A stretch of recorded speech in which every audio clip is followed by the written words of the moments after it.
Hello guys, তো এখন আমি অফিস থেকে বেরিয়েছি, যাচ্ছি রিক্সা করে বিহাবাড়ি যাচ্ছি। কারণ সাডেনলি প্ল্যান হলো যে পুনম আমি একটু দেখা করবো। তো পৌঁছে গেলাম আমি আর পুনম। এই যে কোথায় বলো তো, রিহাবাড়ি ডেলি বাজারের সামনে। তো ডেলি বাজারের সামনে তো অনেক কটাই ক্যাফে টাইপ আছে, তো ভেবেছি যে আজকে অনেক নতুন জায়গা ট্রাই করা যাক। ডেলি বাজারে একদম সাইড দিয়ে গিয়ে এই যে এইটা আছে আরবান দেশি কিচেন। তো ভাবলাম নতুন জায়গা একটা এক্সপ্লোর করা যাক, খাওয়া দাওয়া কেমন, ট্রাই না করলে কীভাবে বুঝবো বলো। তো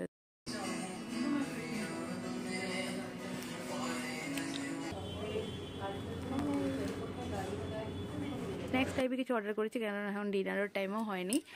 আর খাওয়া আসতে না আসতে আমরা একটু ভিডিওস নিচ্ছি আর কি। এত সুন্দর জায়গা একটা।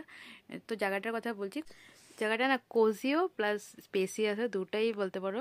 তো সুন্দর আর কি, মানে কাপলদের জন্য খুব ভালো, যারা মানে একটু একান্ত টাইম কাটাতে চায়।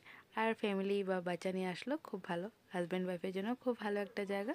কোনো হাল্লা চিল্লা হাগুরুম গুরুম নাই, সুন্দর একটা মিউজিক চলছিল, খুব ভালো লাগছিল ভাইবসটা সত্যি। আর পুনম আর আমি হঠাৎ সাডেনলি প্ল্যান করে আসলাম না, তো বেশ ভালো হয়েছে প্ল্যানিংটা আমাদের। এরকম পুনম বলছে যে হঠাৎ করে প্ল্যানিং করে আসলেই ভালো, আমিও বলছিলাম ওইটাই আর কি। নাহলে যাবো খাবো কোথায় যাবো এগুলো করতে করতে আর হয় না প্ল্যানিংটার সাকসেস। এরকম হঠাৎ দুজনে যখন সময় মিলে যায় তখন ফটাকসে দেখা করে নেওয়াটাই বেটার, নাহলে আবার এই সময়গুলো ফিরে আসে না, তাই না? তো মেনে বলে না।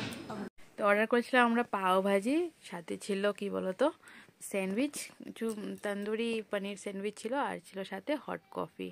তো স্যান্ডউইচটা বেশি ভালো লেগেছে আমাদের, আর কফিটাও ভালো ছিল, কিন্তু পাও ভাজিটা আমাদের এত টেস্টি লাগেনি, সসও ছিল। আর এই হচ্ছে মেনু কার্ড।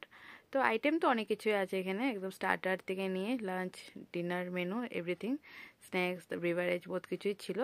তো তোমরা যে যা চাও তাই টেস্ট করতে পারো। কিন্তু আমাদের খাওয়া খেয়ে এখনও মন ভরেনি, কারণ আমরা মোমো খাইনি, কারণ মোমো আমাদের দুজনেরই খুব ফেভারিট। তো মোমো অর্ডার করে দিয়েছি, আর এদিকে বাবু এই যে ডগিগুলোকে ডাকছে আই আই আই, আর বলতে বলতে আমাদের মোমো এসে গেছে, গরম গরম মোমো। তারপর সাথেই আছিল পান মশালা, তো পান খেয়ে নেয় যে বানারসি পান মশালা পানওয়ালা। তো এখানে মানে ফায়ার পানও বোধহয় পাওয়া যায়, কিন্তু আমরা নর্মাল মিষ্টি পানি নিয়েছি আমি আর পুনম।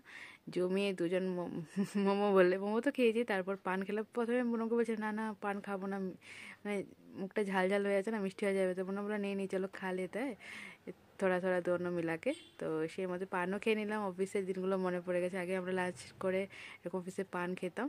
তো তারপরে এই যে পুনম চলে যাবে, আজকে পুনমকে কিন্তু খুব সুন্দর লাগছিল, দেখো একদম স্মার্ট মমি। তো ভিতরে ফটোস ক্লিক করেছেন আজকে, কিন্তু সত্যি খুব ভালো কাটলো আমাদের দুজনের বাবুর সাথে।